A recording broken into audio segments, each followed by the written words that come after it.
Hindi horror, pero para sa akin traumatic. Sigurado akong lahat tayo nakipagbiruan sa ating mga kapatid nung bata pa tayo.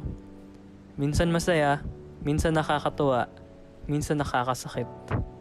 Pero di ko malilimutan yung bangayan namin ng kapatid ko nung elementary pa lang kami.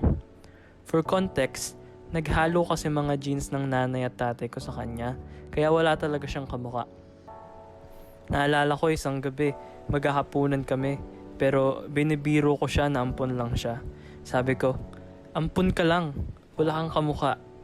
Banat niya naman, ikaw yung ampon kasi si mama maganda pero ikaw pangit. Sabi ko ulit, aksidente ka lang. Sabi niya, dapat pinutok ka na lang ni Papa sa kama. Nagbalikan lang kami ng biruan na ampon ng isa't isa hanggang mapuno yung nananahimik kong nanay. Sabi niya, manahimik nga kayong dalawa.